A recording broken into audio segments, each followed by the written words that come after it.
Hello everyone, Lucal is here as always, every week with me working on my cluster as usual.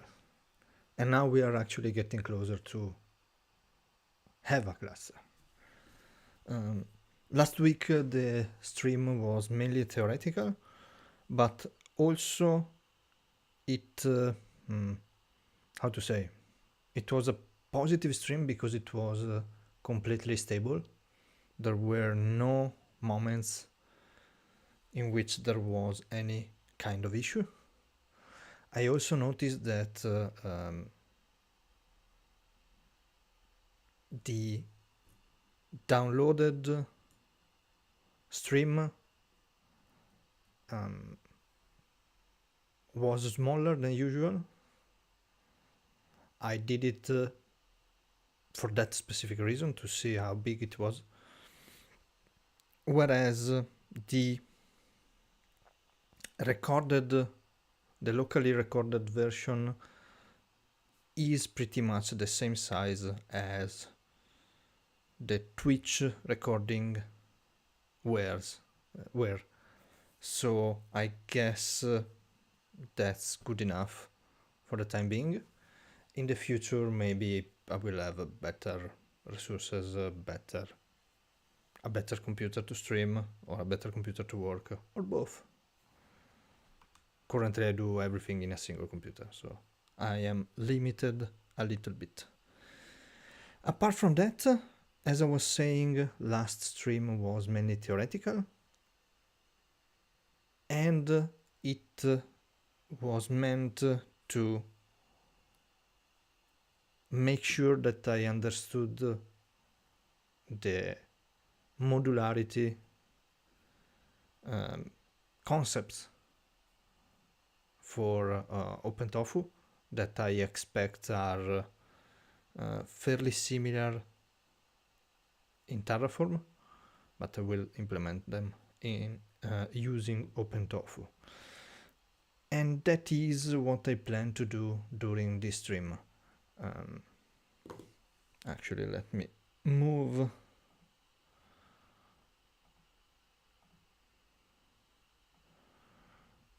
And oddly enough, like last time, there is a little bit of an issue that I don't understand.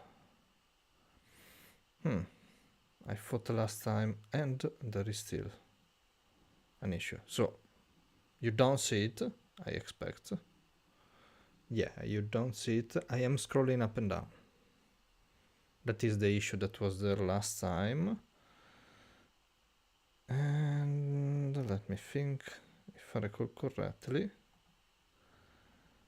like this. So, this.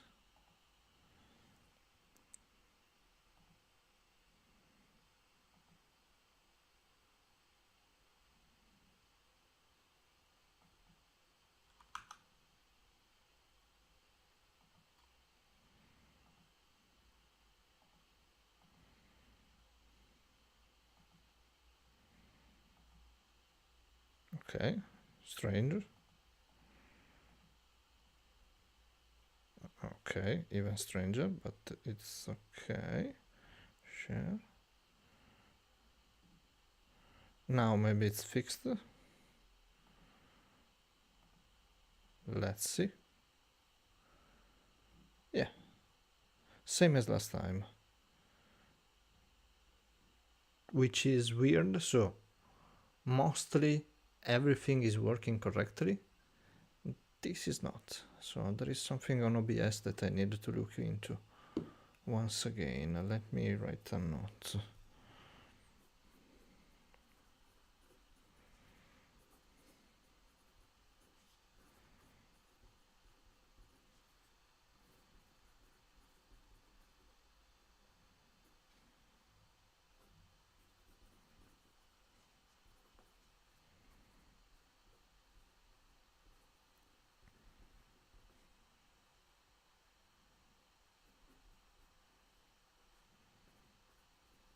I will look it up off stream.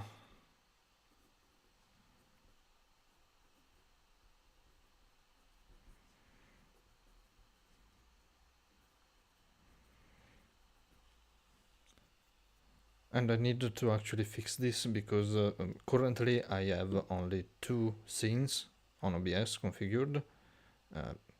The big one where I am showing just myself, and this one where I show my screen and myself. Maybe in the future I will have something else, something more. I'm not certain, but I definitely cannot recreate scenes from scratch every single time I start streaming. It's annoying and a waste of time. Oh yeah, one last thing before I actually start. Last time I forgot to, let's say, hide the background. I noticed way after the stream, actually. I noticed it. And yeah, I guess you saw my mess, the mess behind me, but I don't mind, to be honest. Anyways, let's go into it. So, maybe I can actually modify this as well, given that I started working on this. So, today we try to implement the modularity. And that's the plan. One thing that I didn't look into last time is in the theoretical stream, and I don't really know the theory for it, is how providers are managed.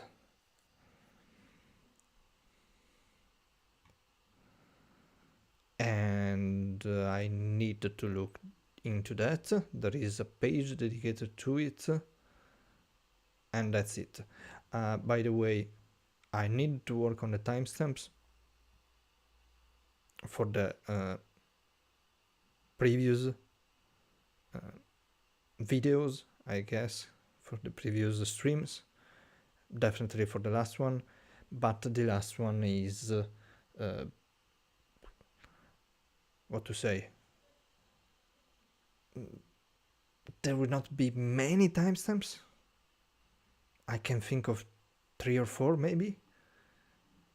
I will rewatch the stream. I didn't do it yet, but I always do.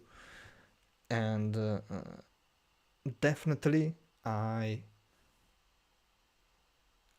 can think of an introduction, I can think of an outro, as usual, an intro and an outro, but apart from that it was mainly theoretical, mostly theoretical, only theoretical, so not many timestamps there. Anyways, new note, and day 20. It has been already 20 weeks since I started this project. Maybe 19. Did I jump 1 week? I don't remember. I think it's actually 20 weeks, which is quite a while. So I'm fairly happy about it.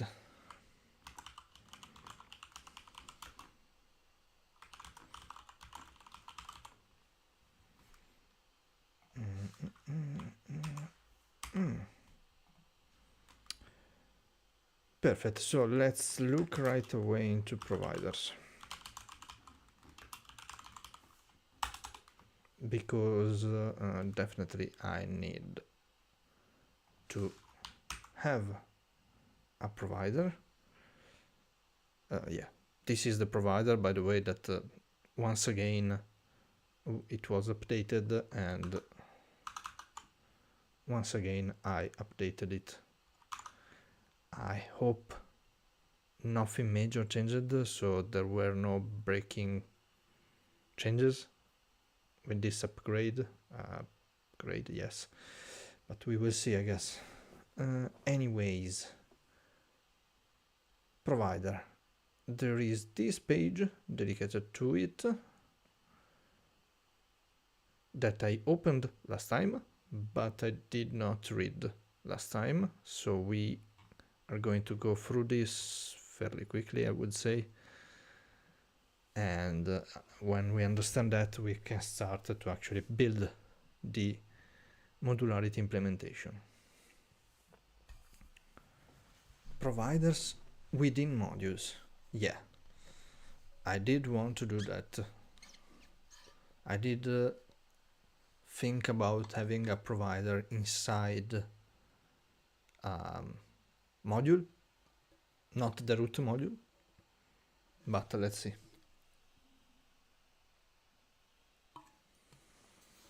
It was a fun idea, mainly. So, in a configuration with multiple modules, there are some special considerations for how resources are associated with provider configuration. So far, so good. Each resource in the configuration must be associated with one provider configuration. So far, so good. Provider configurations, unlike most other concepts in OpenTofu, are global to an entire OpenTofu configuration and can be shared across module boundaries. Okay.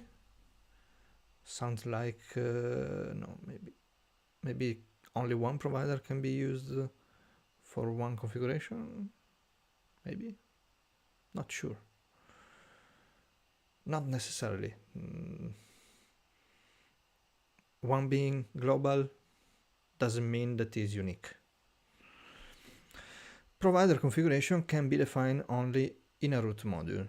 And okay, there goes the idea of having a nested provider.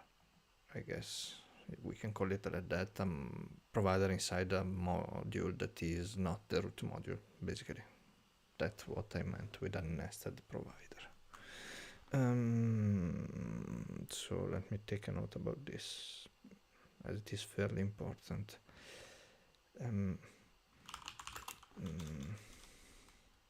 The provider configuration is global and can only be created in a root module.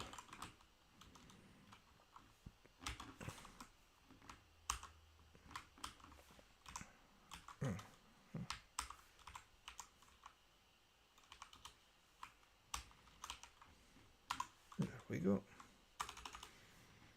And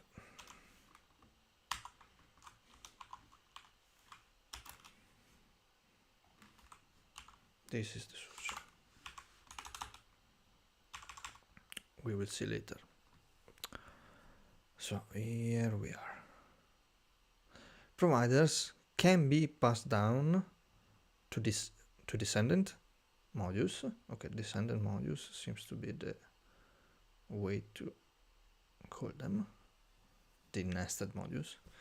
Okay, so providers can be passed down to descendant modules in two ways, either implicitly through inheritance or explicitly via the provider's argument within a module block.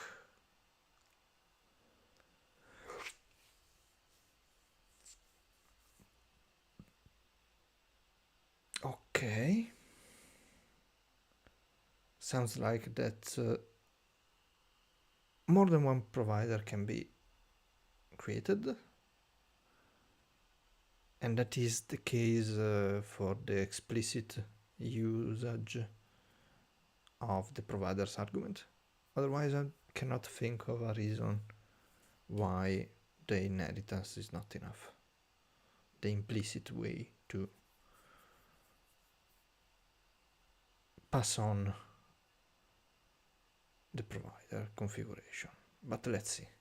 These two options are discussed in more detail in the following sections. Okay. A module intended to be called by one or more other modules must not contain any provider blocks.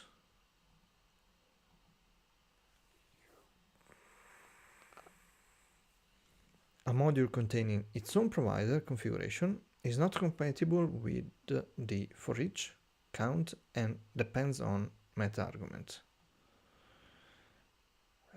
That's okay because I already configure my stuff as modules, I would say. So the provider is a standalone .tf file, whereas in this case it sounds like that in a single file more than one module was implemented, and that's not my case.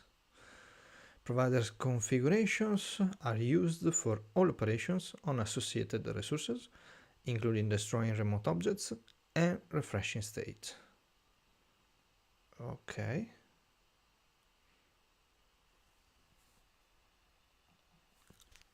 OpenTofu retains as part of its state a reference to the provider configuration that was most recently used to apply changes to each resource. When a resource block is removed from the configuration, or a dynamic instance of a resource is removed by modifying the value assigned to the count or for each meta arguments, this record in the state will be used to locate the appropriate configuration because the resource instance provider argument, if any, will no longer be present in the configuration. Okay, so it sounds like that it keeps the latest provider used and only that one, and that is how it is passed on in an implicit way, maybe? As a consequence, you must ensure that all resources that belong to a particular provider instance are destroyed before you can remove that provider instance from your configuration. If OpenTofu finds a resource instance tracked in the state whose provider instance is no longer declared in a configuration, then it will return an error during planning, prompting you to reintroduce the provider instance. Okay, it's a different thing from what I was thinking about. It's about the removal of the provider in a wrong order, maybe we can say it like that, something like that. Anyways, provider version constraints in modules. Although provider configurations, okay, it looked like a double space, but it is just the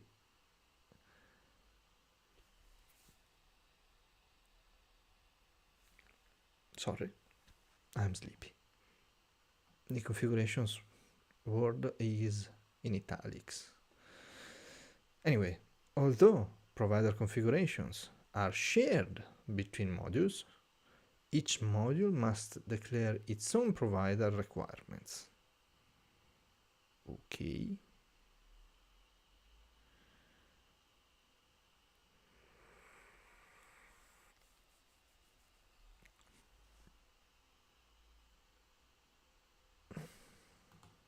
Which is another page, it seems. So that OpenTofu can ensure that there is a single version of the provider that is compatible with all modules in the configuration, and to specify the source address that serves as the global module agnostic identifier for a provider.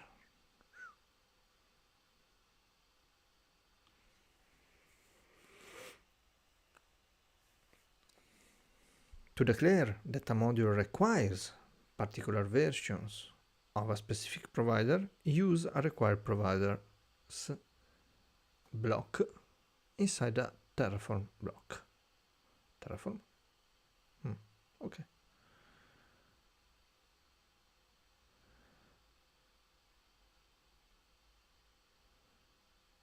Okay, but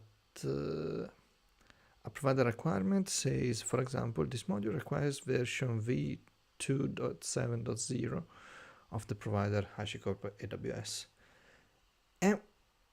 And we refer to it as AWS, the alias, it seems to me. It doesn't, however, specify any of the configuration settings that determine what remote endpoint the provider will access, such as an AWS region.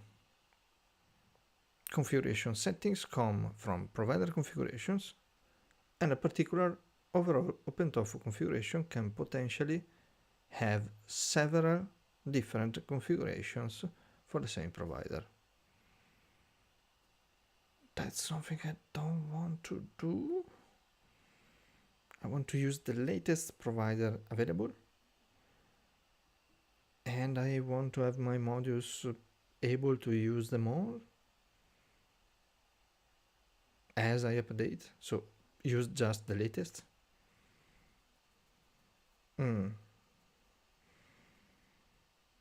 But maybe that is not a requirement, strictly speaking, writing the actual version, just maybe. Provider aliases within modules.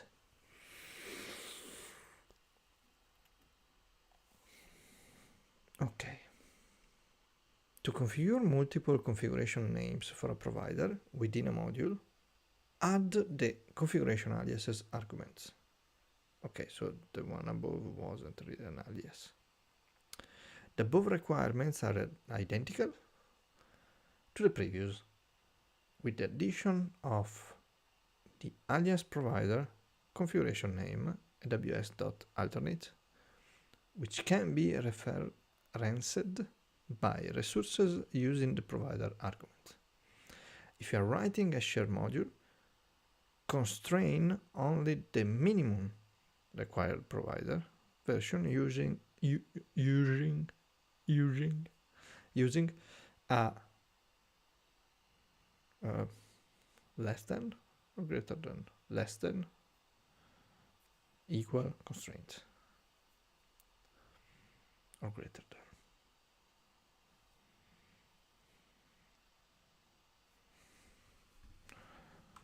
Sorry, but this is what the hell is going on. Thank you.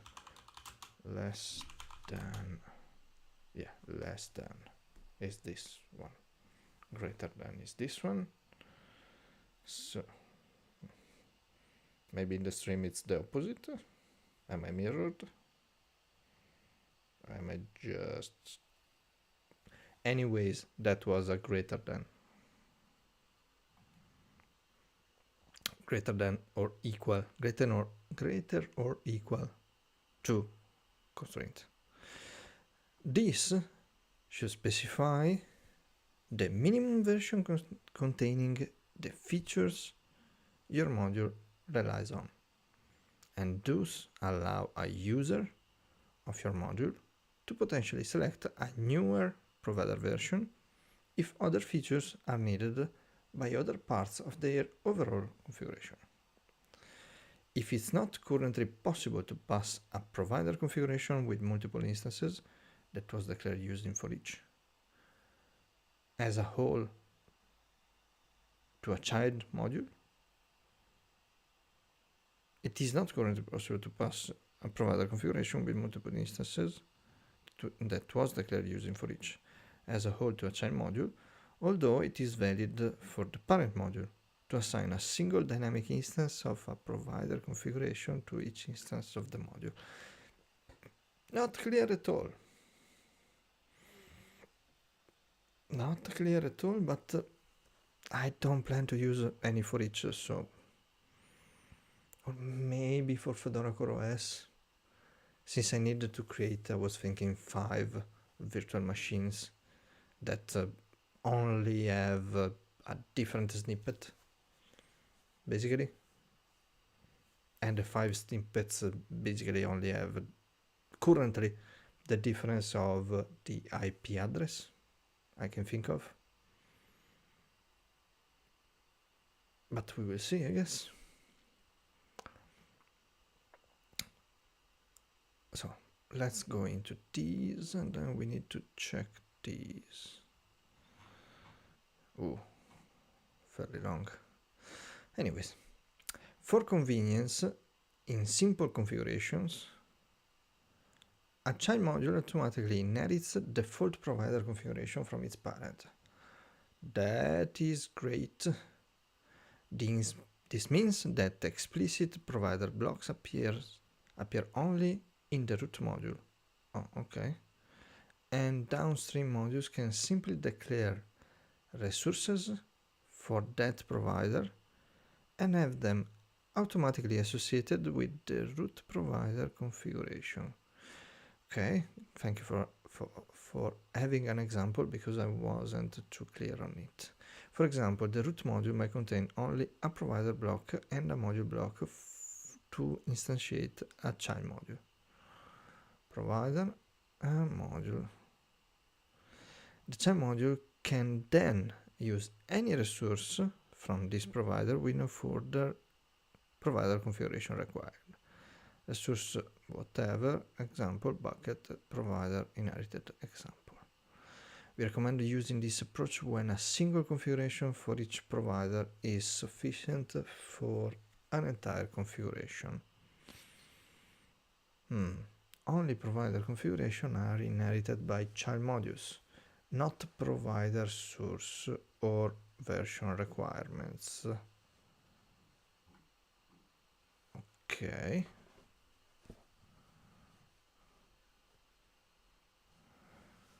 Each module must declare its own provider requirements. This is especially important for non-HashiCorp providers. Yeah, whatever. This sounds very Terraform stuff. I don't know.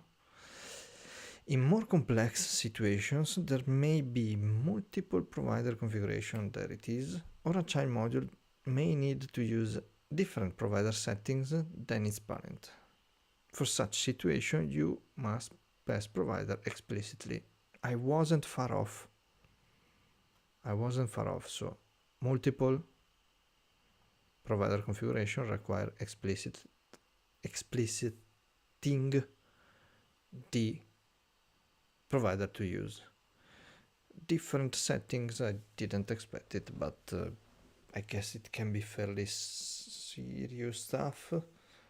I wouldn't know how, but maybe there could be, let me think, two provider configurations, thinking of the same provider, maybe with two different tokens, API tokens, in my case,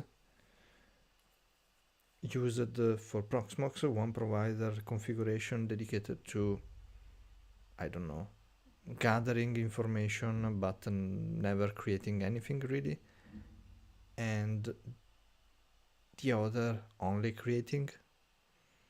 I wouldn't know why one would do something like that. It's an hypothesis of a reason for different settings. Or whatever, maybe an old version of a provider had a feature that is really needed and was then deprecated in most recent versions, and someone needs to use that specific feature. So they need a specific version, so a specific configuration of the provider. But then it could be done with aliases and version. I don't know. So I won't be passing on explicit providers. I need to better understand the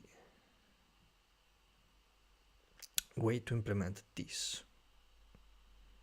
But we will see. Let me see. Functional providers. Yeah, required provider.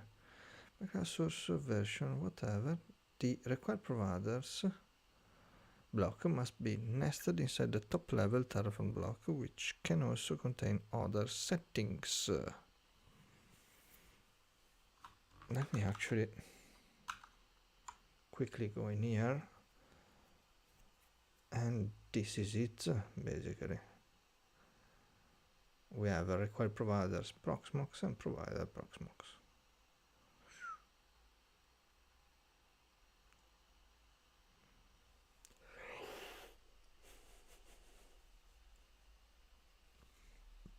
I could split even these, but I don't think it's needed.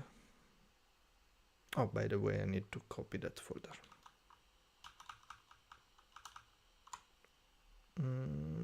Yeah.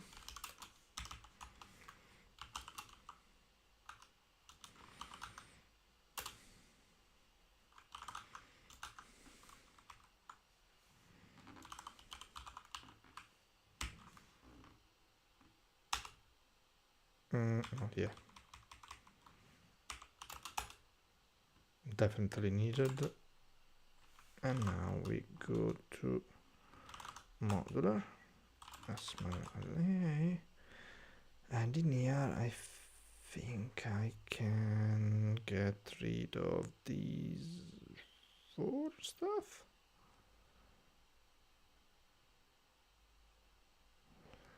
Yes. So this is a useful one. Terraform. Oh. I don't know if this works. It does. Yoo-hoo-hoo. So I can go like this. Wait, not like this. For in this, do I hope I don't need to do anything else. Yes. Perfect. Okay, so what do we do now? We need, well, we will need to do a terraform init, but, a big but, that cannot lie. We said modularity, and I took some notes last time about what kind of modularity I wanted to implement. So let me see. Main.tf, variables, and output. Okay, we have vars, we have provider that stay here. Router, no, we said templates, so I need a folder that is templates.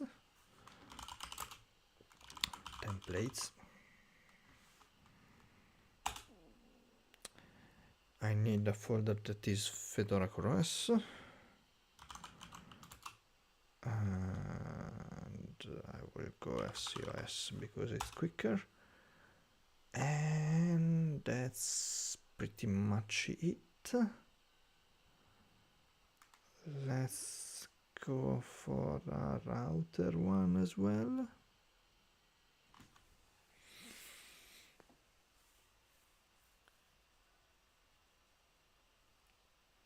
I guess, at least for the time being, so I can move FCOS template and OpenWRT template, and I move them to templates. Then I move FCOS. Yeah. And a snippet to FCOS. And then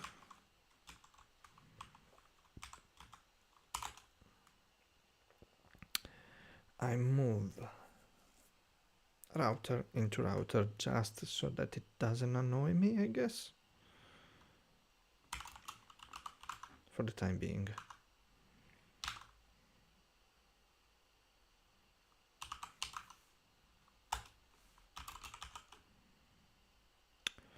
Perfect.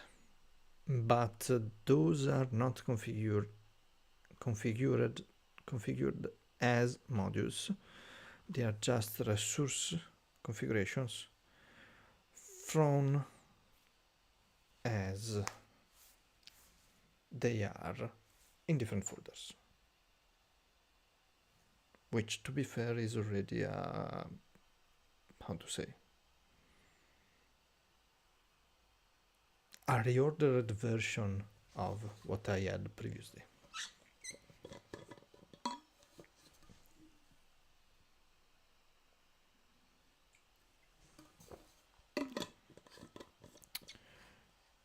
The provider is there and it's working, it's isolated, the variables are there. Now let's design the various things I need to do. And I want to start with the templates because it's the one I need most. And I need to go to Z. And this is closed, this is open. Templates. We have this and we have this. Thank you. The provider, yeah, especially that provider, I don't need it. Close this and let's focus on these two that are similar but different, I guess. And what do we do? What do we do? We need the documentation, standard module structure. Yeah. Whatever, I need the nested module. Nest modules should exist under the modules subdirectory. Oh, I forgot about it. Well, it's not too much of an issue. Make dir modules and move templates, move FCOS, SCOS, and router to modules. Even though router will probably not be a module, but we will see. We will see. Terraform definitions are not needed. Modules, templates, FCOS, and OpenWRT. Perfect. What do we do? What do we do? What do we do? What do we do?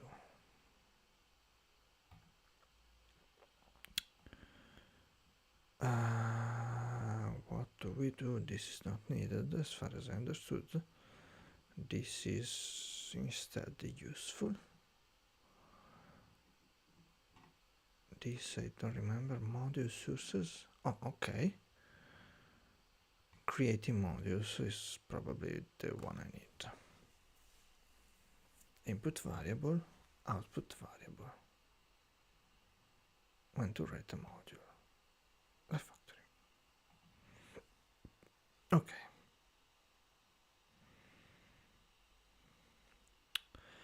In a simple OpenTofu configuration with only one root module, we create a flat set of resources and use OpenTofu expression syntax to describe the relationship between these resources. So I don't need to modify these two files. I need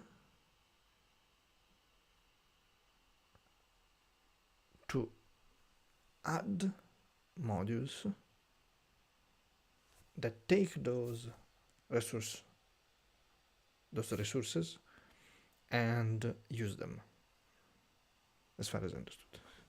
When we introduce module blocks, our configuration becomes hierarchical rather than flat. Sounds good.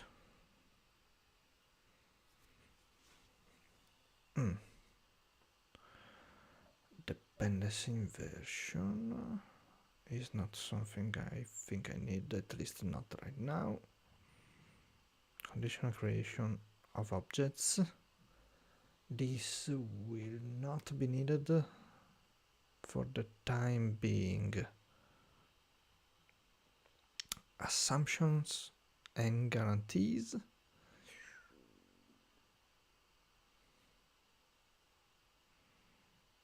For an object that the rest of the configuration should be able to rely on. Not too sure if I need is multi-cloud abstraction. Data only modules. Most modules contain resource blocks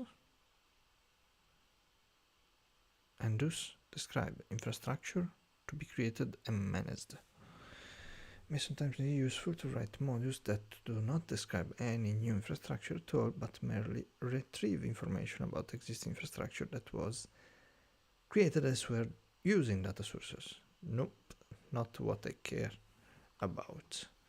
What I care about is about publishing modules, refactoring modules, resources, initial module, long-lived configuration. You may eventually grow your initial module structure and resource names, whatever.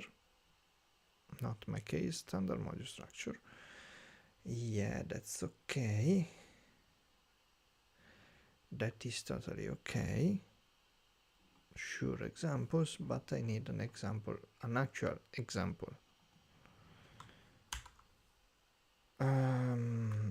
I don't think I will find it, but tofu.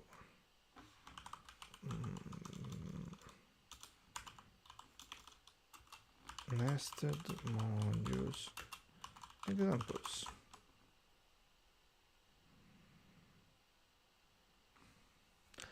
I need a practical thing, not the documentation. Because the documentation I already have read. Resources standardized. Did I really search for it last time? I don't remember. I think so. I did search something that allowed me to better understand things. The Platform Engineer's Guide to Structuring Terraform and OpenTofu. This is interesting. I don't need to read everything. So, AWS instance configuration. Yes, this I've seen previously. Resource, whatever, EMI, instance, tags.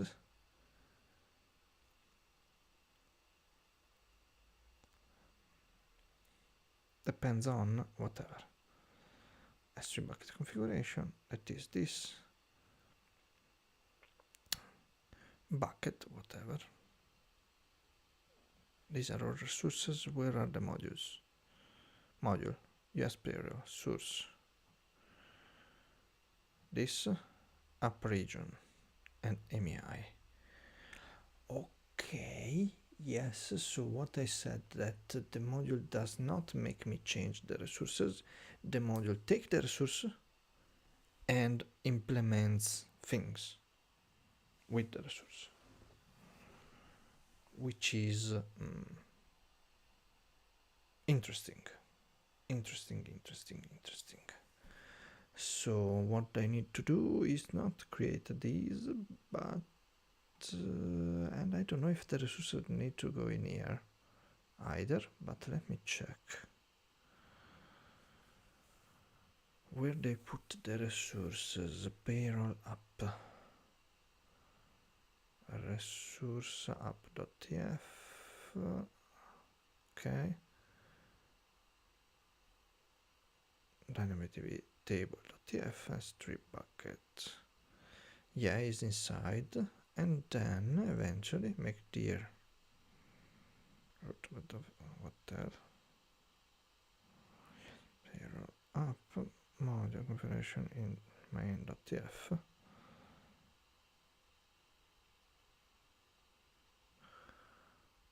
Okay, so it's not inside templates, it is inside the root. No, it's not the root. So documents, OpenTofu projects, modules, payroll app, root OpenTofu projects. It's not even there. US payroll app. So I didn't need to copy everything, it seems, but we will see. A module. So yes. In here I will go. Let me see. Templates module.tf. Maybe. And here I go module. And for the templates, we were saying that I pass on the URL. So I need to change that because currently I'm using not the URL, but I'm using the local file. The local file for the creation of the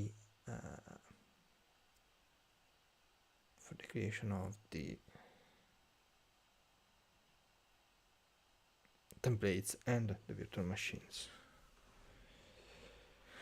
So I need to modify eventually these two to add the variables that will be used, and it could be anyways a local image file and a local image QCOW2 image, so that I don't need to change the structure. Okay, I just change the content of these two files, which is probably the better idea in my case. It would be better, I think, to put the URL and it is downloaded as it is created. It takes more time to create the templates in that way. So maybe I can create the Terraform configuration for just the download and have another module dedicated to the download of the images. And the clone VM, I don't remember, but basically if I go in here, resource, hardware, host, what could it be? Pool, OCI image, not firewall network, but there is no image. ISO, not even that. Metric server, hosts, HA resource, hardware mapping USB, PCI, directory, HA group, firewall rules, firewall options. Oh, come on. This is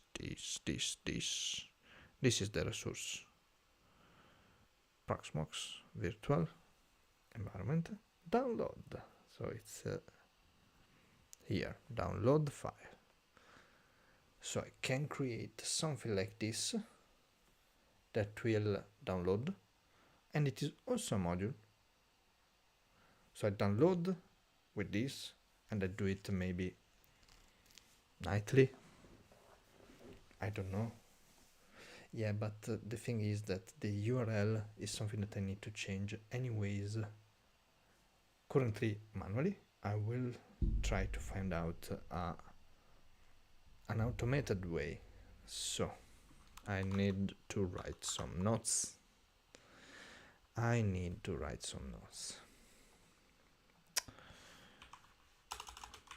Yeah. Modules. The modules do not require a change in the structure of the resource, not necessarily, at least. Only a change of some hard-coded values for some arguments. Arguments is like that.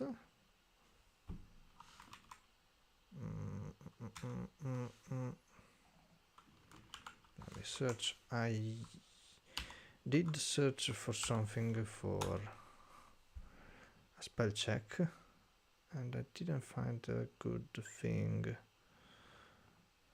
So for the time being, this is good enough. I will need to dig deeper for that, for a spell checker inside Joplin. But anyways, on a change of some hard-coded values for some arguments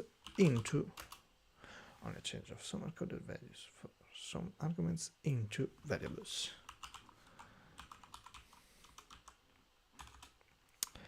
In this way,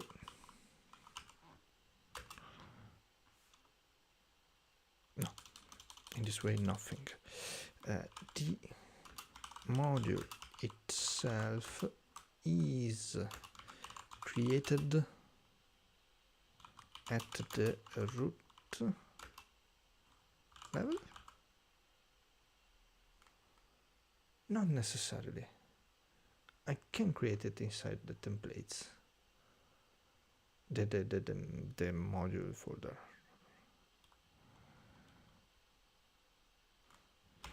Or any other root module.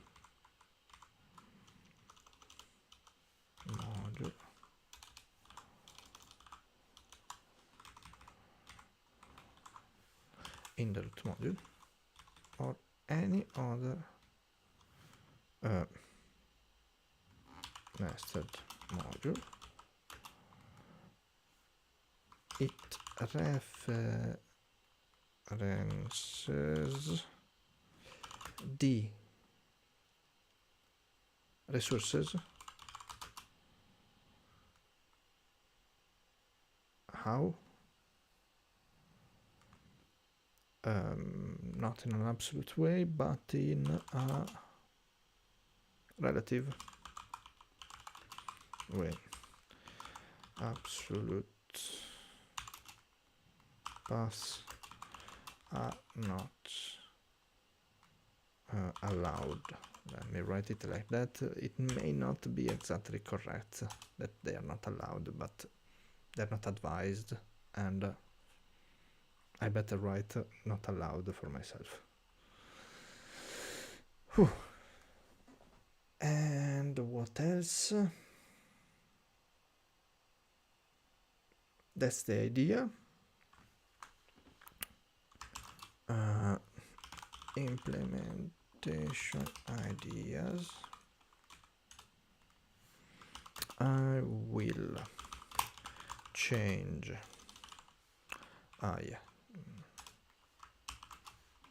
Templates. We'll change the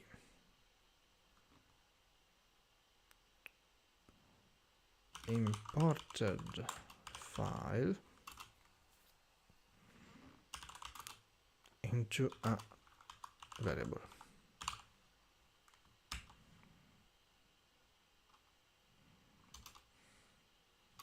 For both templates currently, just to maybe more in the future.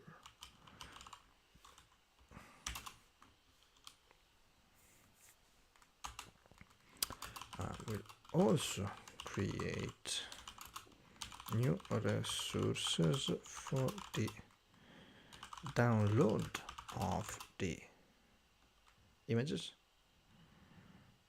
or as images from the sources.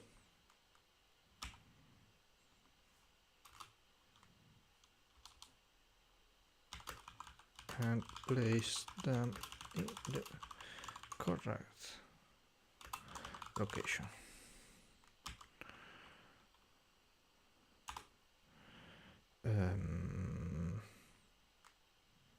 With another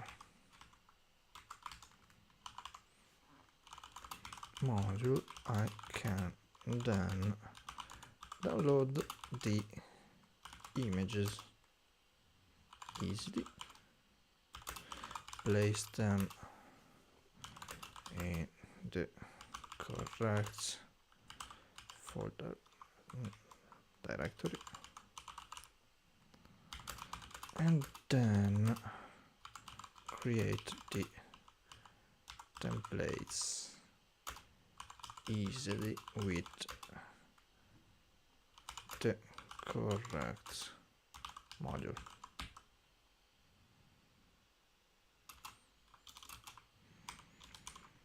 The one working on right now.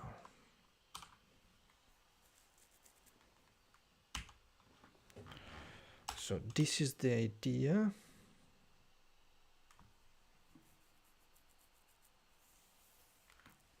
This is the idea. This is the idea.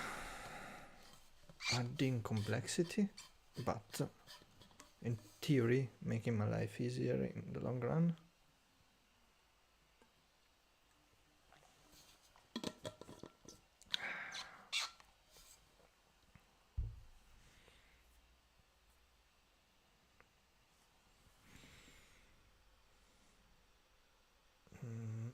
Yeah, that is not what I wanted to do. I wanted to do this. Okay. So, what do we do? We said that I will make these some variables, and we have also output variables that I think that were mentioned in the modularity section. So these are input variables, but somewhere in here, maybe in here.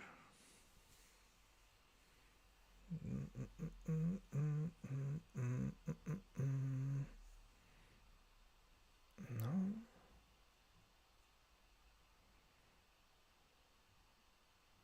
No, maybe in here. Yes, output variables.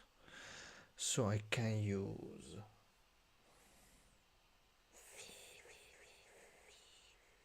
input variables for the URLs.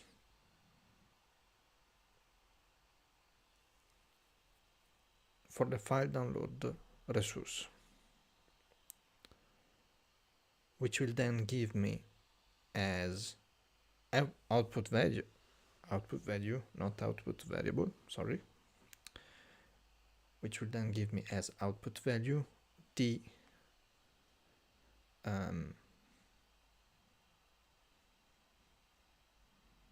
path, no, the name of the file. I just need the name of the local file that is created. In which case I need also to do something like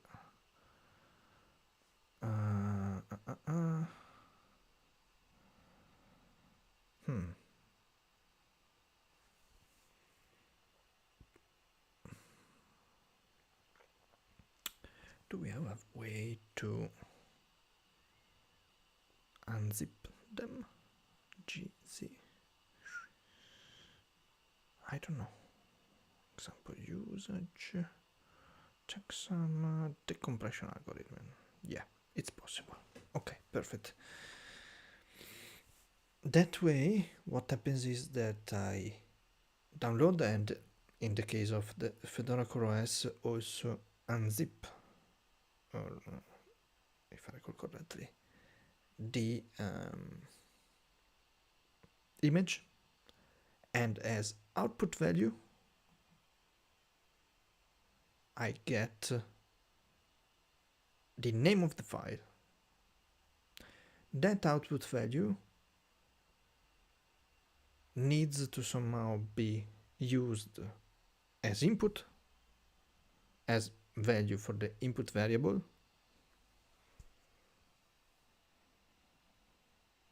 given to the module that will create the templates, and it will go and replace this, or maybe completely this, where CoreOS colon import slash is already hard-coded, as that will always be correct. Same in here, local colon ISO slash. And this is an image, so it's easier. I don't need to decompress it. Okay.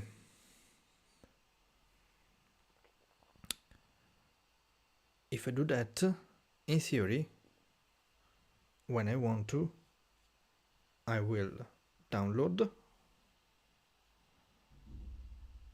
and at the same time trigger the recreation of the templates. I need to add in here the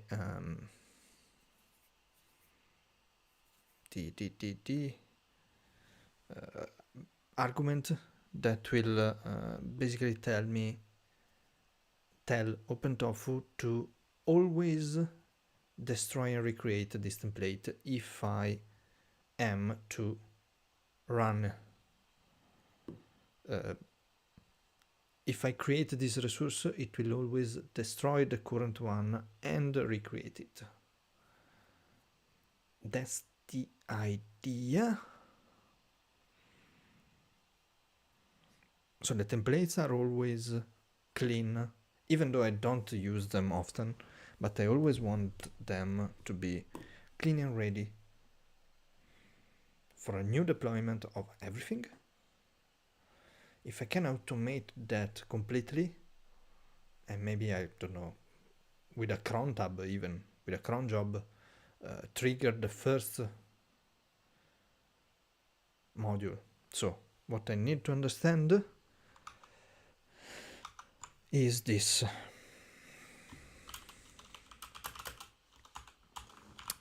Can an output value from a module be used as value assigned to an input variable for another module? This is the question that I need answered. So let's try to understand that. To return results to the calling module, which it can be used, which it can then use to populate arguments elsewhere. It sounds like it is exactly what I want to do. Output values. Declaring an output value. Okay.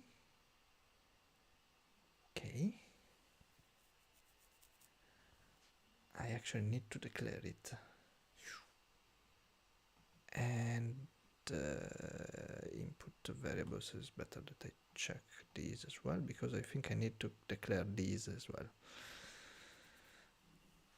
And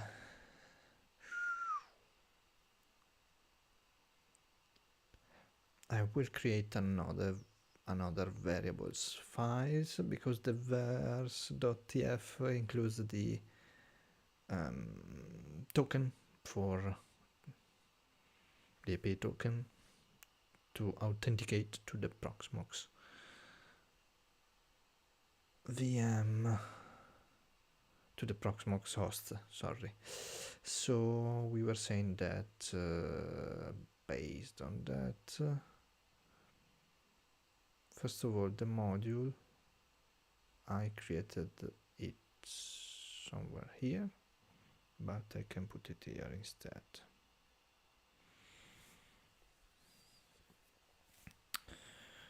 And also in here, I will create a variables .tf, and I will create a will. Sometimes I sound German, maybe.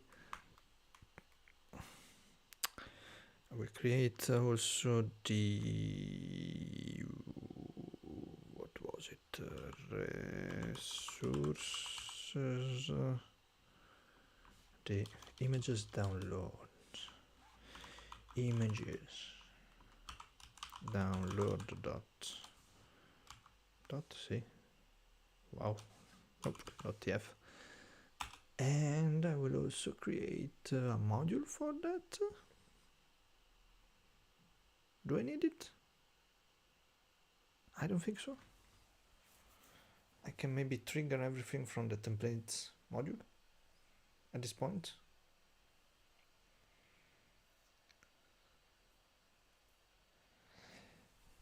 Input variables and output values. Declaring an output value is the same.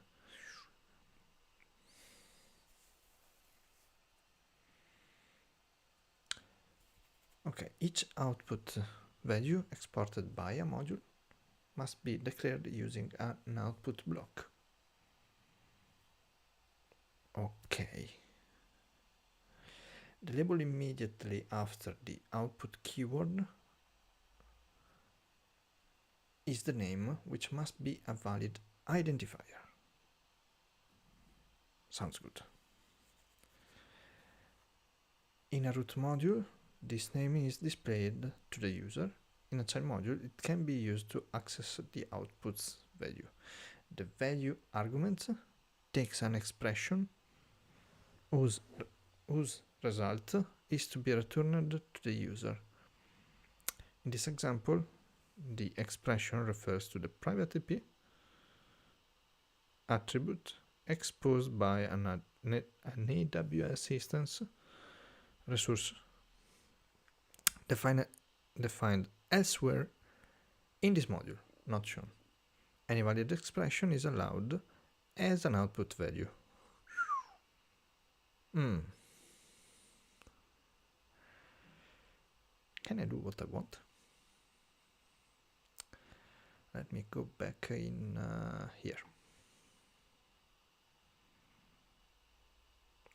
Because I will need the stuff myself. I will need exactly that. File name. Oh, yeah, perfect. Done. I can do this. I can do this. Yes. Okay, so first I want to say that it's better to create this thing. So, resource Proxmox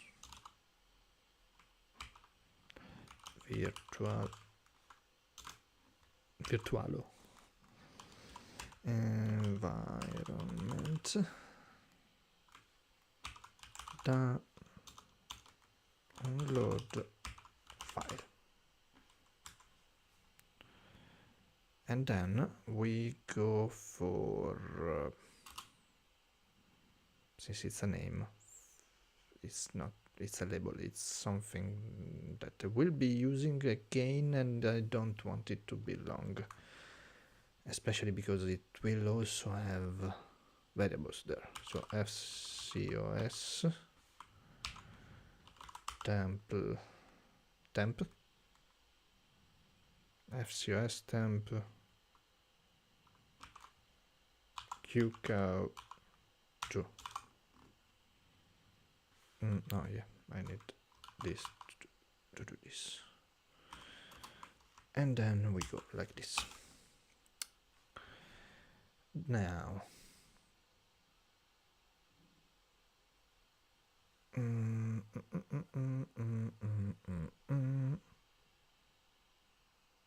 content type import. Oh no, why this is giving me this?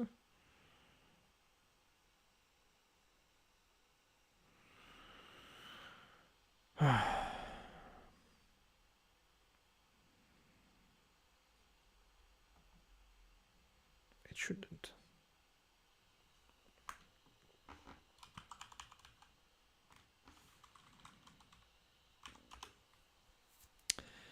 It shouldn't be doing that.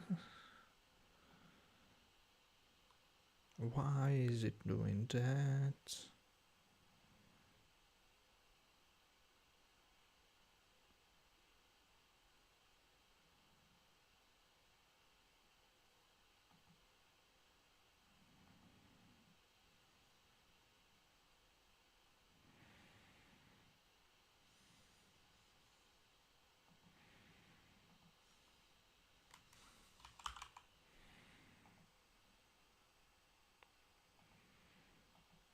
I am kind of annoyed.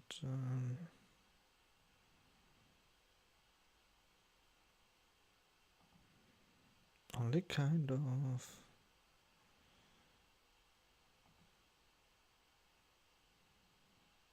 Oh wow.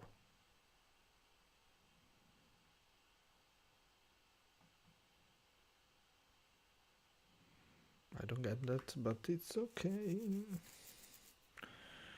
It's okay, it's okay. Why then? Okay, it's back to being healthy. So the stream had issues once again, and it's annoying, but it did it just for a moment. So it's okay for the time being, we will see. We will see.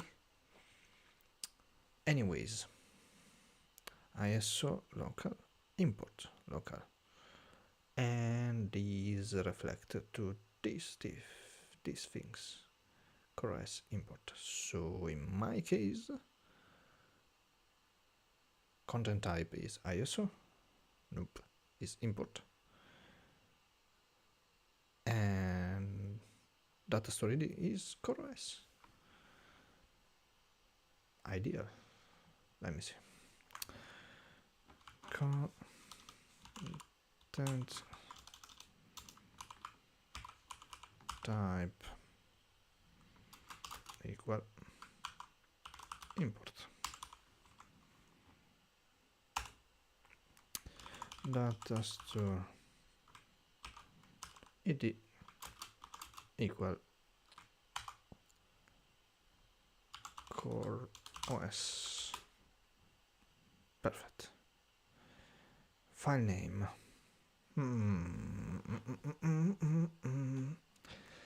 Okay, file name equal currently nothing. That's a variable. Another variable, no node name. Did I put 2 spaces? Yes. PV URL equal variable. Same for the checksum.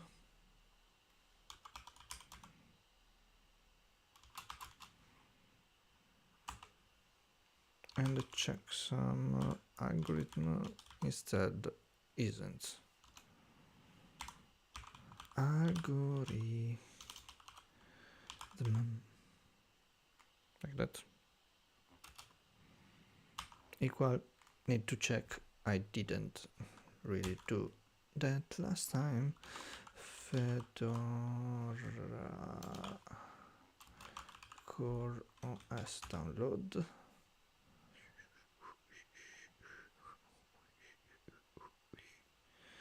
And I need a stable, and I need virtualize, and I need Proxmox VE, and I need verify. And verify means that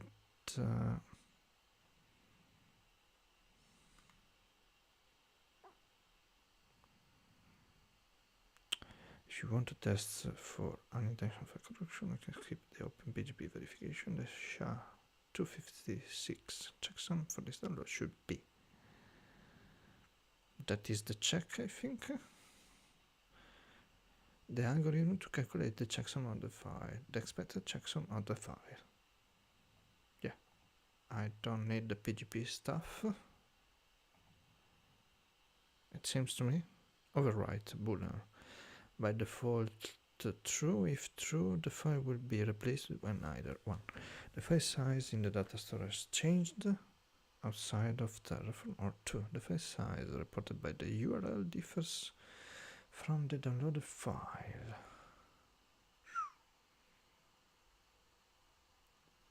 Write unmanaged. If true, and a file with the same name already exists in the data storage, it will be deleted and a new one. Yeah, okay, but,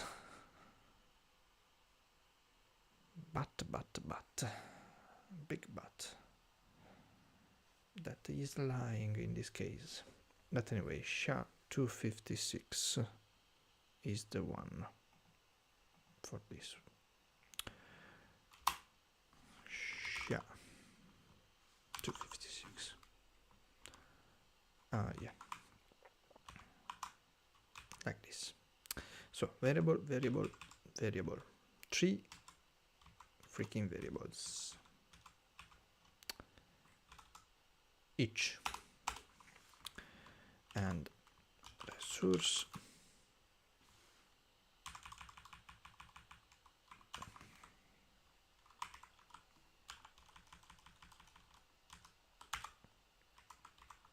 in this case it's OpenWRT template image, and like this. Content type, let's go for ISO, and data store id equal local, if I recall correctly. Yep. And in here we have these that are exactly the same. Checksum algorithm. I need to check openwrt.org. Let's see. And downloads. Stable release build. And what's gonna be? I don't remember. Do you remember? I don't. And 24.10. 24.10. December 19. Okay. They released a new version. Perfect.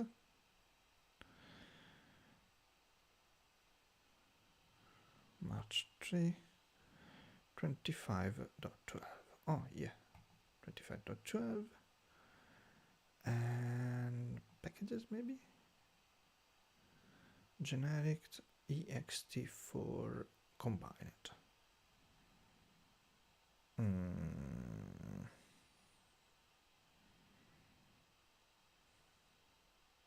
This.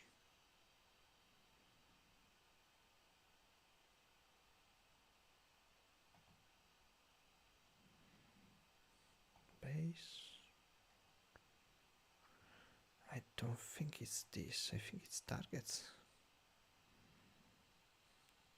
x86 generic.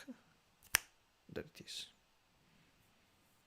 And the checksum is SHA-256 as well.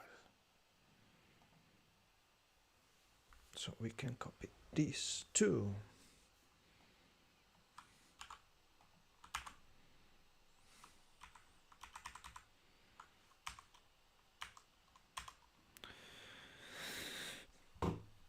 Perfect, I would say. How do I retrieve these without actually going here? Every single time? It would be nice to know. I could find a way to use curl, curl to retrieve just that bit of information, maybe? We will see. In the meantime, I will retrieve it manually, since it's the only thing I need to do in theory. Retrieve the file name, the SHA, the checksum, SHA-256 sum in this case, and the URL. That's it. And was the ext4 combined FI image. Oh, gzip. Okay, so I will need to add to both the decompression stuff, decompress the downloaded file using the specified compression algorithm. Must be one of these four. Sounds good. And is there an example? Just, I don't think it changes if I put it somewhere or anywhere else. I will put it at the end. Decompression algorithm. And it is gzip in the case of OpenWRT. Gzip.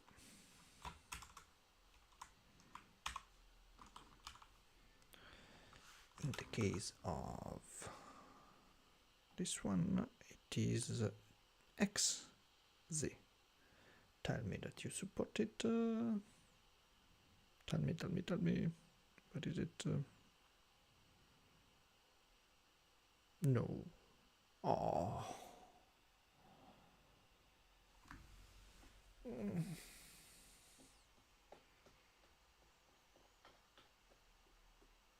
Oh. The file name, if not provided, it is calculated using URL. PV will raise wrong file extension error for some popular extension file.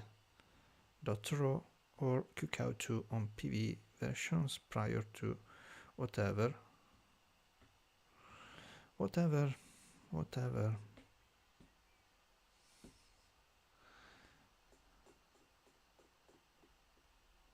LZO, ZST and BZ2 are not XZ, then them. So I cannot do exactly what I want.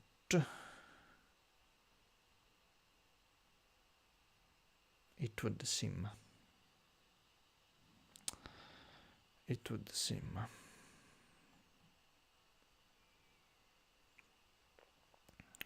So what do we do?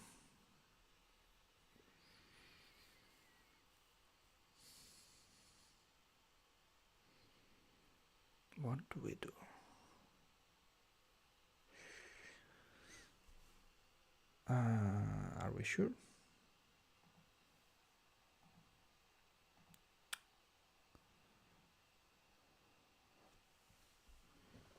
let's double check, but I think we are in a bad spot. Compression written to for XZ files.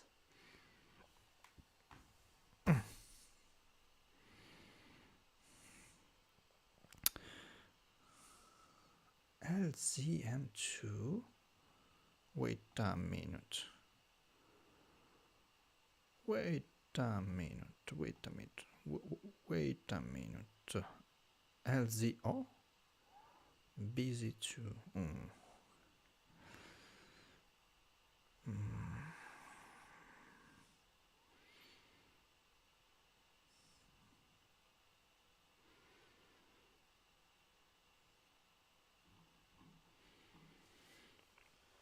Okay. LZO.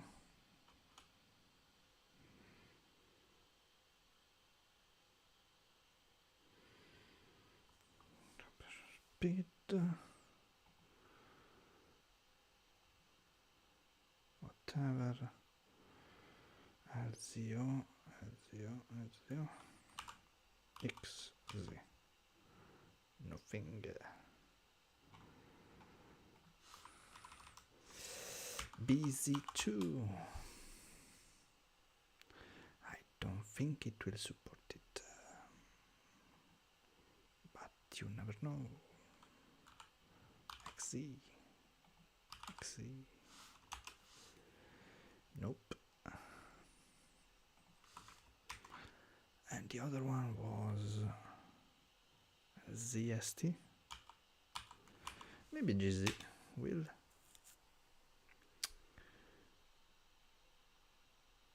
ZST.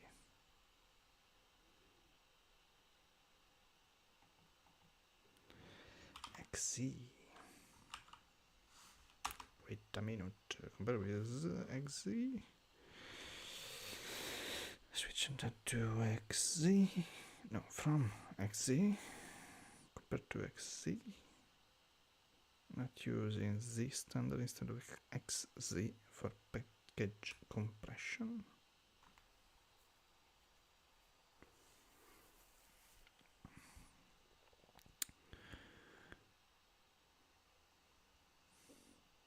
Executes libel ZMA ZMarchive .tar ZMA marchive .tar annex Z minus XZ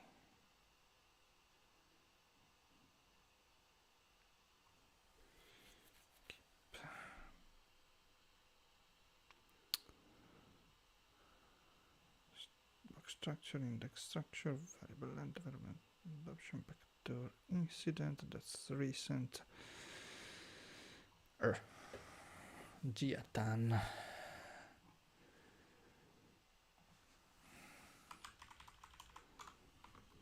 Can XZ file be decompressed using GZ? I don't think it can. No.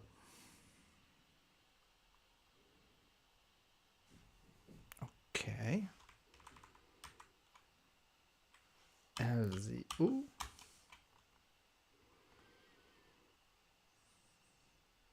No.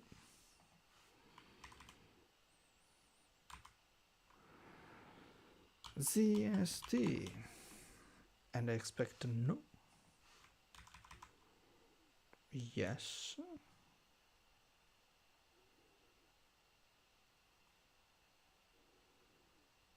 Yeah.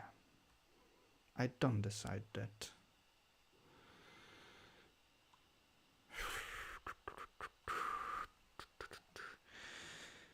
I mean, they are quick at releasing new versions. So maybe eventually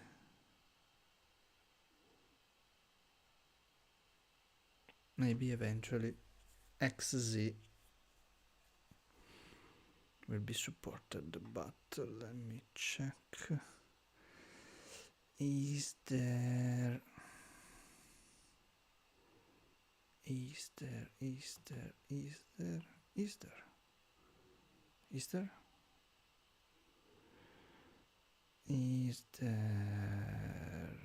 Where the hell is it?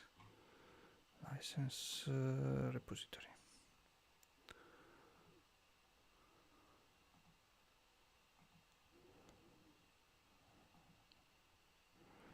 Issues.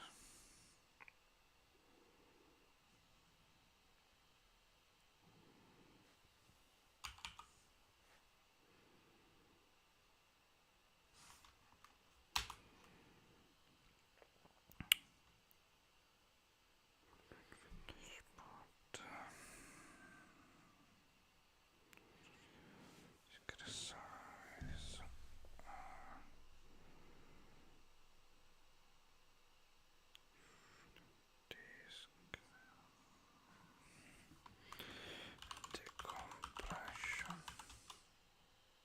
Nothing.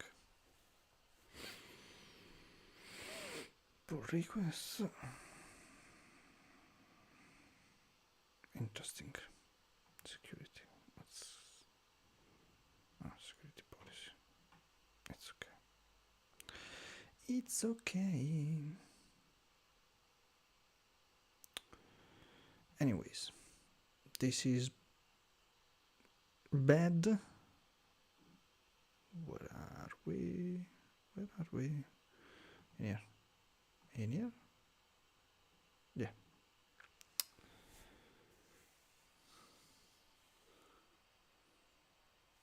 I think that was already included.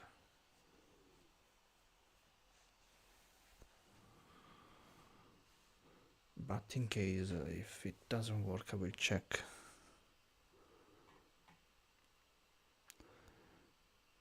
So I can do it with this, I cannot do it with this. I mean, I can try with the ZST, but it will probably give me an error.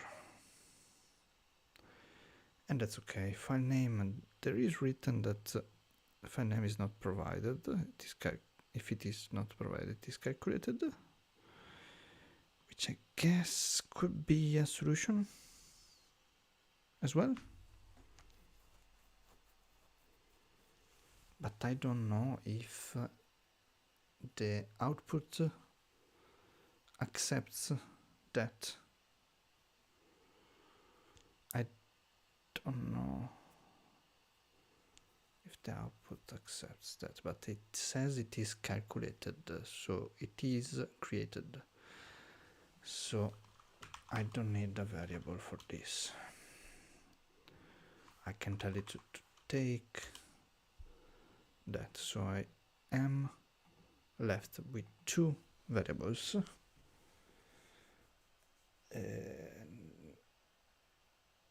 Two variables. Yeah, two variables. For the time being, variables. Let's create the variables. So variable. Thank you.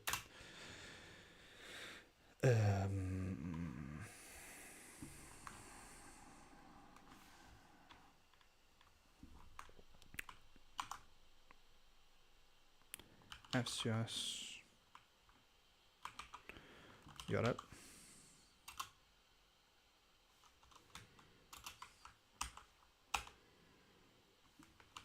type string.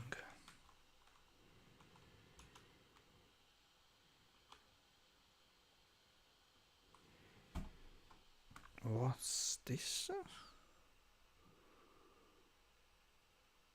Type, description, validation, a block to define validation rules.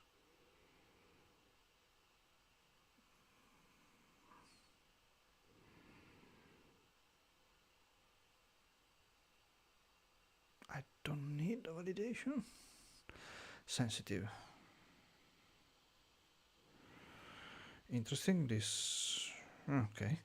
Ephemeral, nullable, specify if the value can be null, deprecated. Okay, never mind.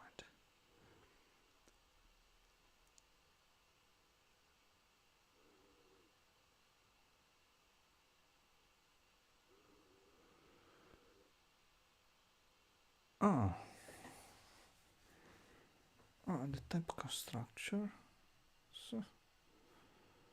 So I could say something like URL. No. I don't wanna do that for the time being. Maybe I'm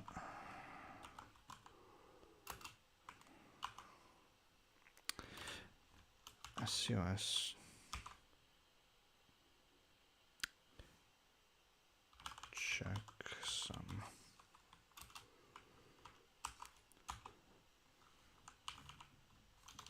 Type string.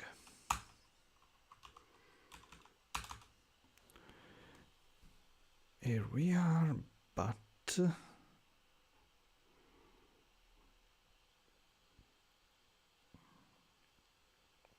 internal, external, whatever they are.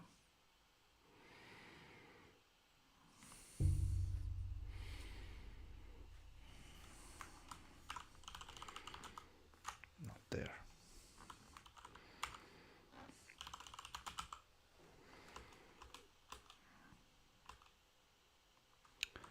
Why do you do this? External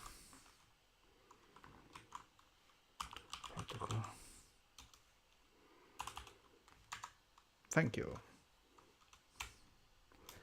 How can I understand things if you don't explain them? I have no idea. Maybe these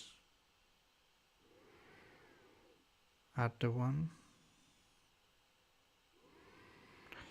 The name of a variable can accept this. Yeah, it's okay. So anyways, variable, and we go with OpenWRT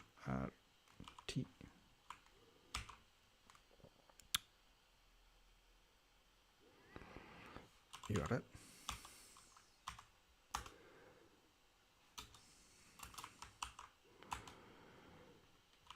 Type equal string.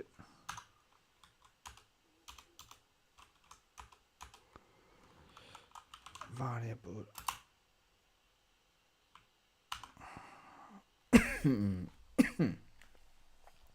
I could probably use just two variables,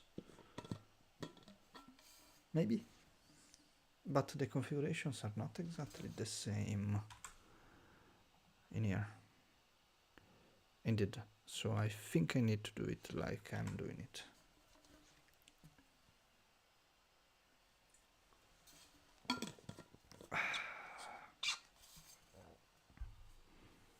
And in here, OpenWRT, not URL, but checksum.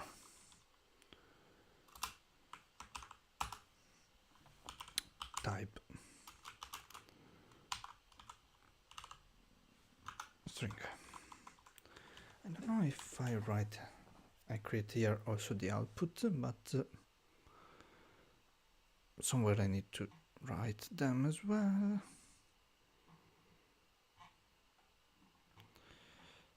Then let me see, maybe there is an example of the usage. See, var.userinformation.name. User information name. So in the resource, again, poor quality, some buffering maybe, I don't know. Again, when I use it, I will go var.fcos checksum, dot something dot value.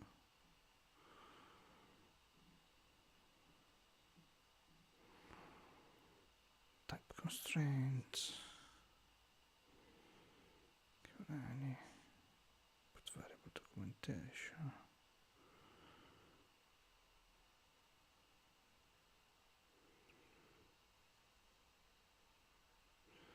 Custom validation rules, suppressing values in CLI output. Sensitive true, yeah, that's okay. So we perform the following action. Some resource dot a will be created. Resource some resource a yeah, plus names plus address. Okay, I don't care about that for the time being.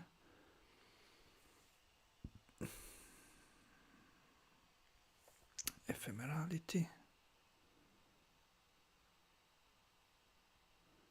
Sanitized. Nice. Nullable. I don't care. Deprecated using. Okay. Name. Word name matches the label given in the declaration block.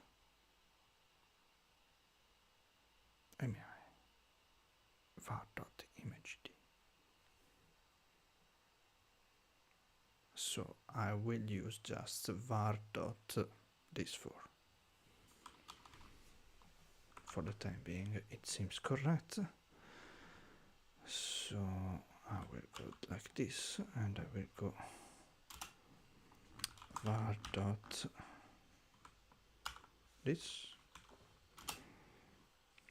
var dot what the hell, why does it do whatever it does? Check some. In theory it should be correct,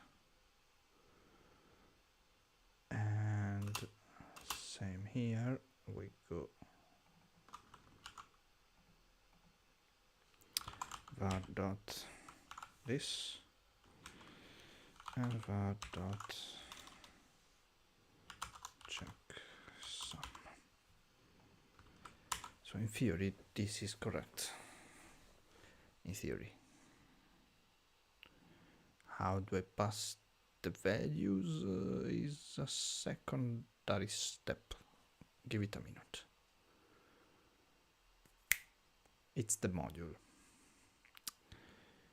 It's the module that we were saying is here. So we'll just change here the URL and the checksum for both. But I also need the output. So in here we go output.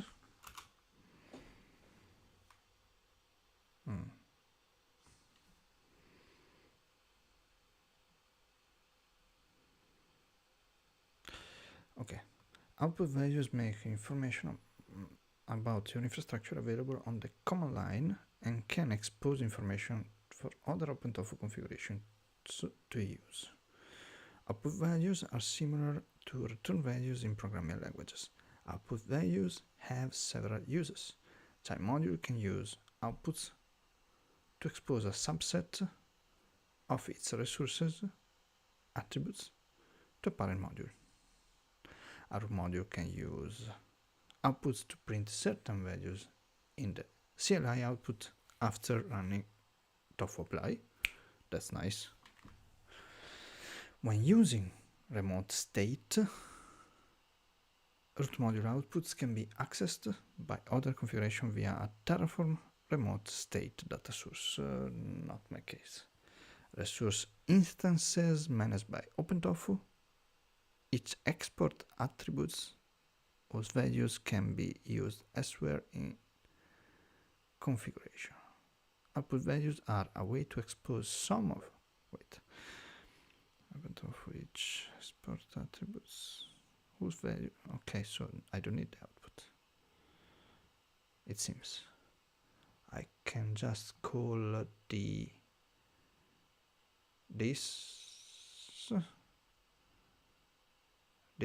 this dot file name. In theory,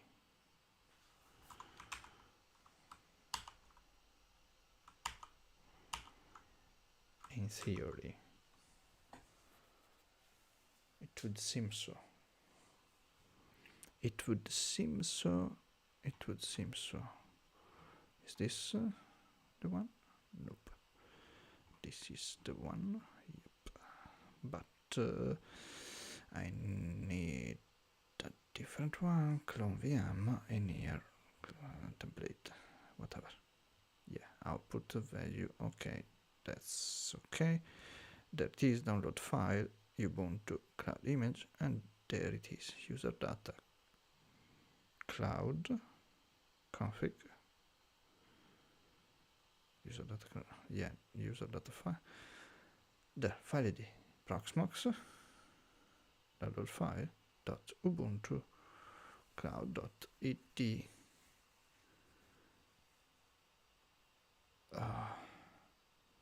That's file ID. I'm not using file ID.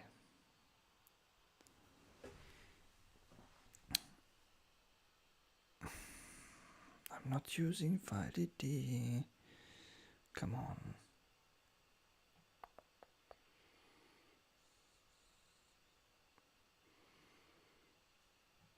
If I recall correctly, I'm using. Yeah, I am using file ID. Oh, perfect. Ubuntu cloud image.it. So I can just do that. It's extremely simple, even simpler than what I thought. For OpenWRT, I'm certain that it will work. For FCOS, given it is an XZ freaking file, I may need to do things differently. But that's okay all the same.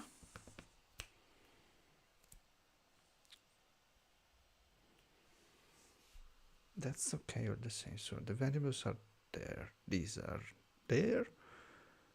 Module. The module that calls this and then calls these two.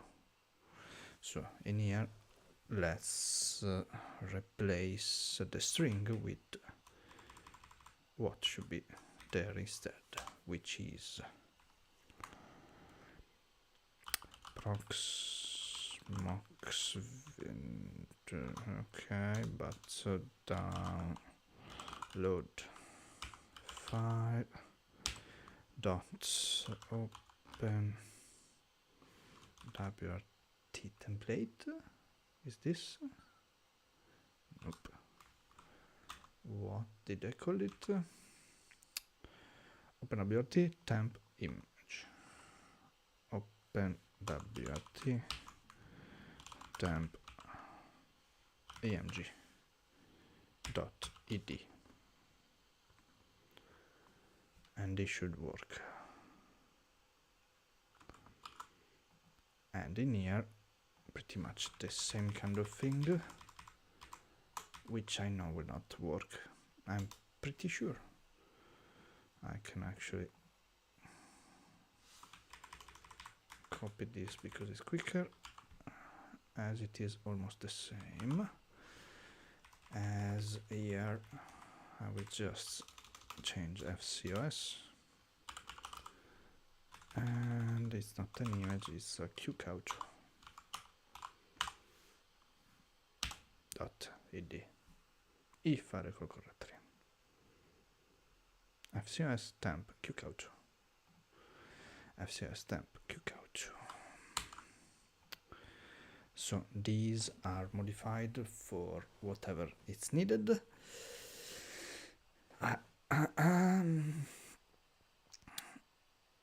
I need to overwrite. So in here, maybe not a clone. what is it? Virtual environment VM. There it is. Not much. No data source, but this. Thank you. Is there an overwrite?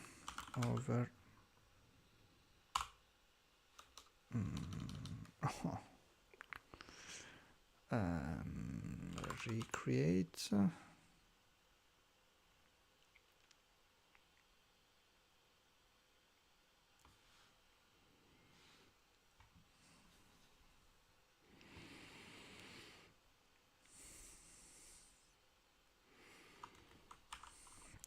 Name.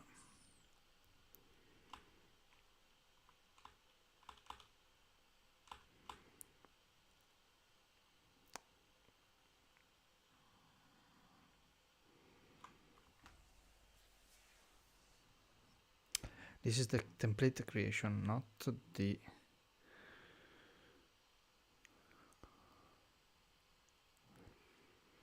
clone.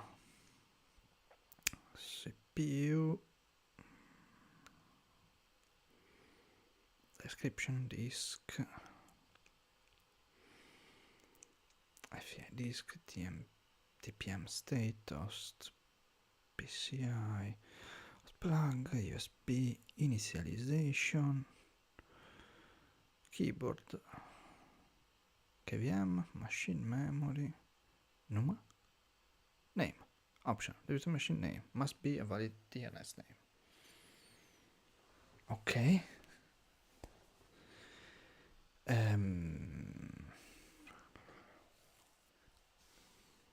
Isn't there something to recreate this freaking VM? Recreate.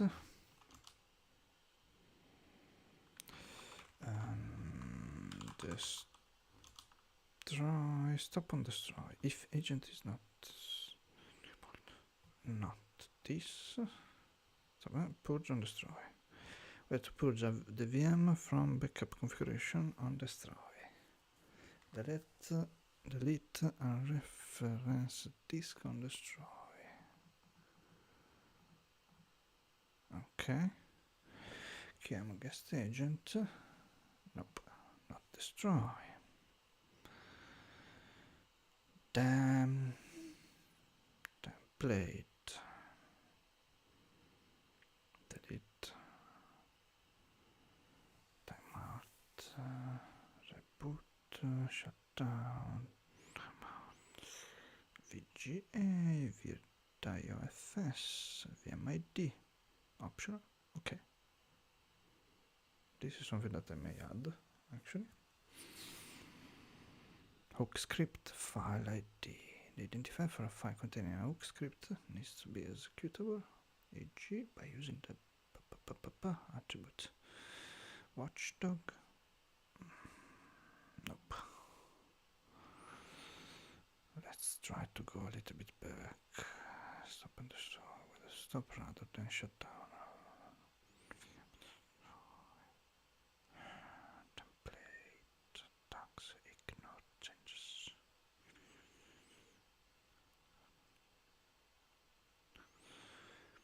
Tablet device, startup, started, SMB, yes. SCSI hardware serial device, RNG. Reboot after update, reboot protection. Set the protection flag on the VM. This will disable the remove VM and remove disk operations. Remove.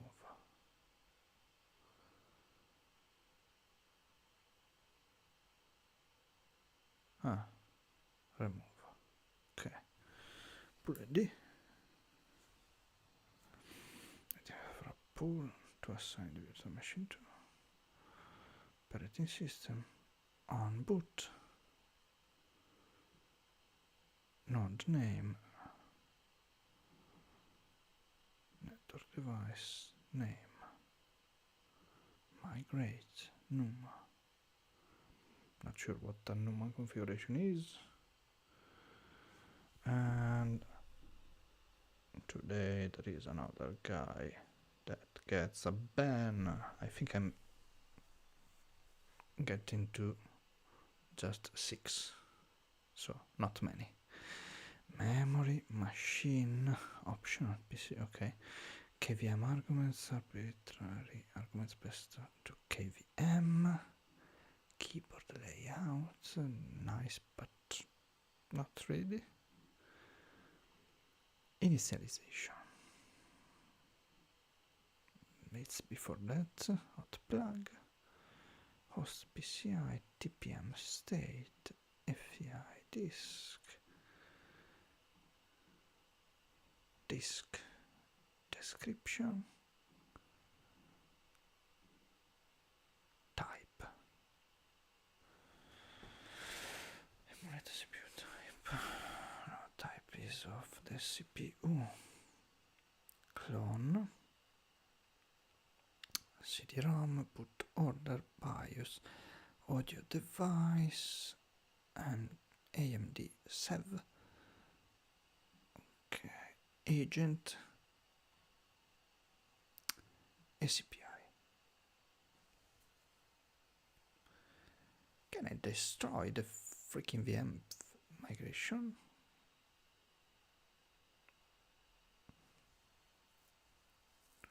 Do I do it in the opposite way? Terraform destroy, basically. So I first destroy the templates and then recreate them. Let me write a couple of notes.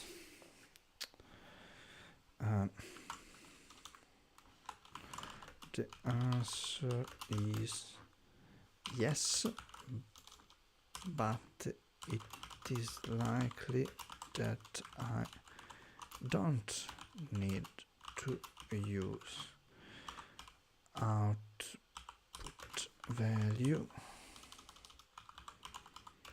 for my purposes. Those are used to show the user via CLI some outputs.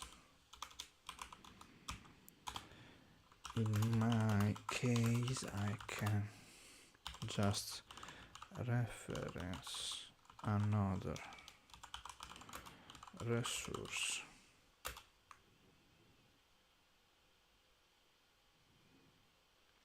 for the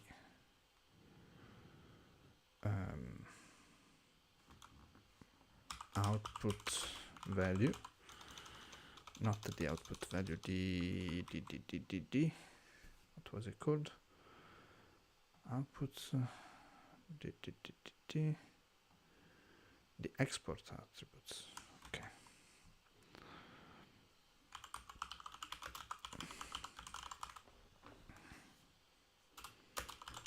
That are built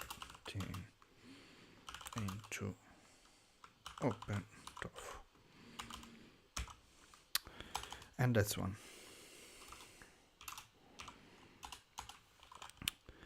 There is likely an issue with Fedora Core OS.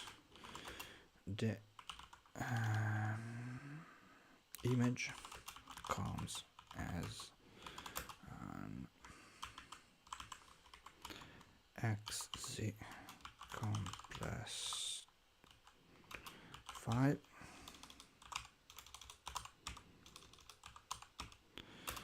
It is not explicitly supported by BPG, if I recall correctly. Oh Jesus. BBB, where the hell? Yeah, that wasn't BPG. Yeah, BPG. The BPG provider. It would seem that ZST may be able to decompress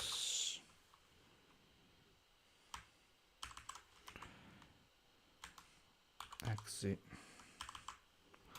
files, but it is not certain. I need to test it. If it does not work, I will need to use a different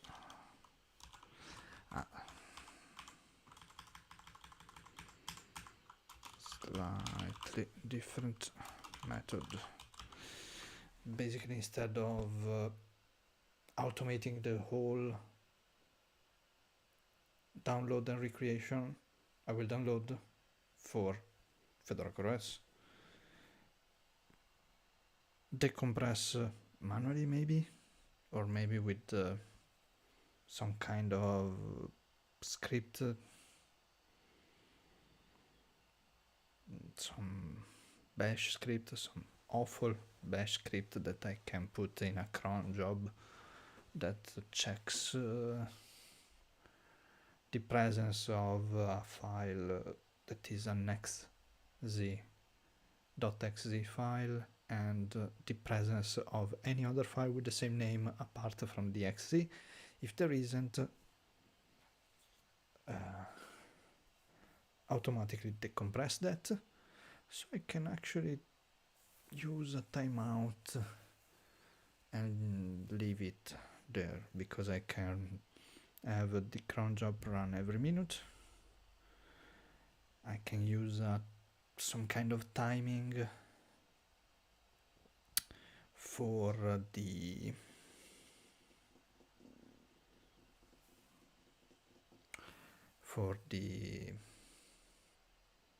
I can calculate the time it takes to decompress the image, to configure it as a timeout between the end of one part, so we need two modules, okay, end of one module and the start of the other, end of the download module and the start of the template creation module. Okay, in case this doesn't work, which is actually pretty likely, to be honest, let me actually write it down. If it does not work, likely, I will create bash script that checks in the correct folder if there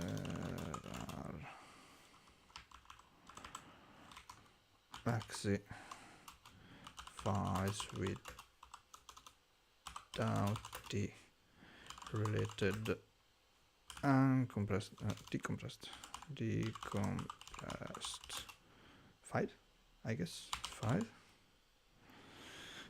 decompressed file, and if that is the case, trigger the decompression with some luck.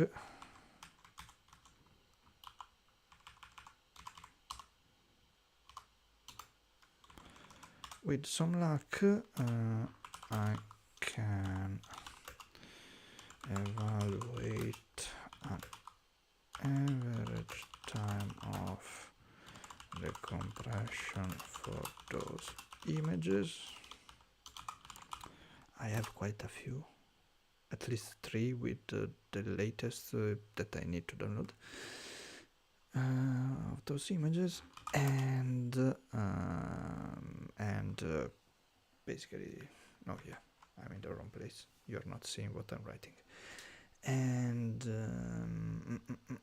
this one, use that as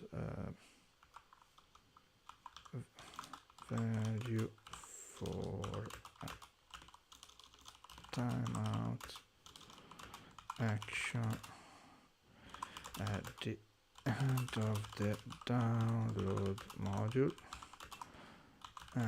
before the template creation module is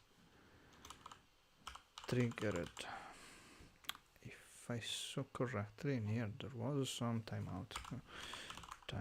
Nope.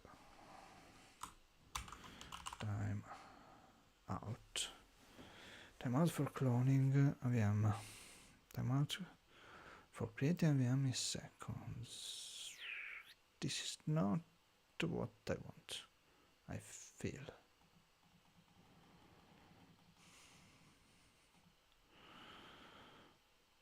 Action.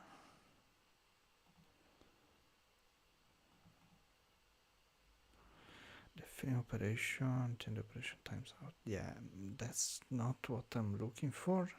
I'm looking for a timer, basically. In here? No. In here? Time. Upload timeout. If I don't know timeouts are seconds. Default is 10 minutes. Okay, so I manually timeout.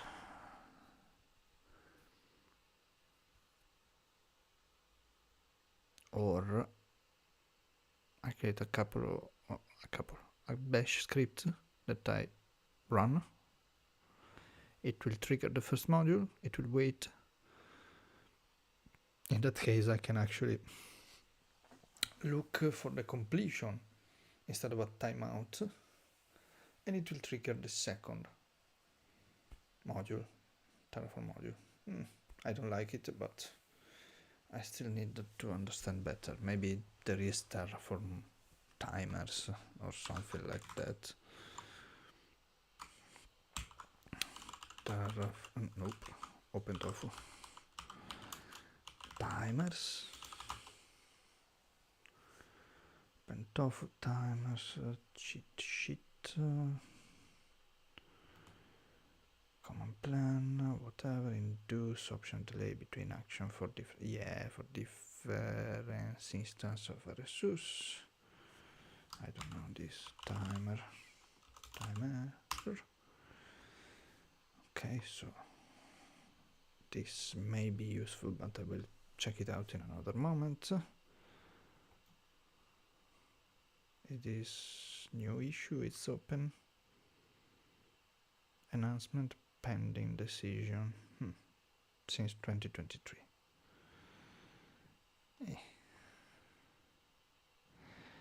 I configured amount for backend type Azure RM.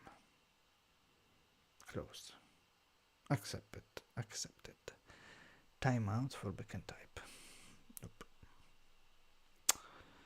Is ready for prime time.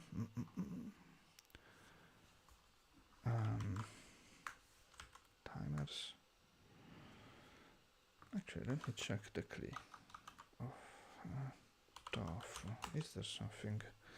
Login, import graph, get, force unlock, state, show, taint, test. Taint. Make mark a resource instance as not fully functional. Not cared. Refresh. Show the provider required for this configuration. Output. Show output values. Metadata.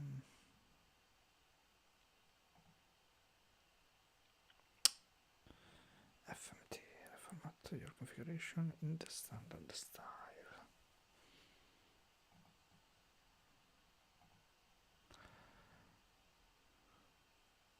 Switch to different working directory before executing the given subcommand. Okay. I may try man. I don't know if it has a man page. It doesn't. What is it? Info.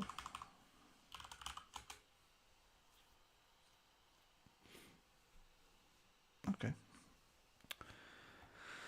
Okay, so I want to say huge steps ahead. Some issues with the stream. I will check out how bad it was, but I don't think it was too bad.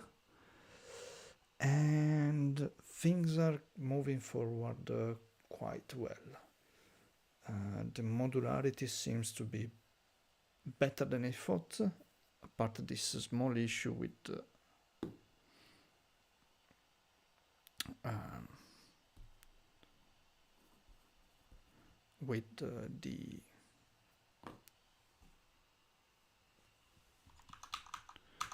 Fedora CoreOS image, but as I said, if I cannot do it just with Terraform, I will find a way to do it somehow anyways. So it's not a big issue. Maybe I can also open a pull request to the BPG guys to implement the XZ decompression algorithm for the download file. I don't know if maybe it's present in some other thing. Let me go in here and filter XZ.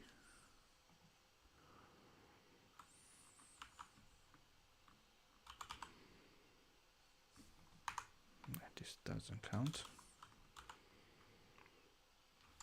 Nothing.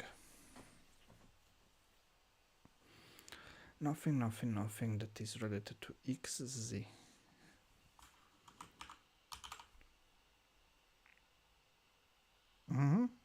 Wait a minute.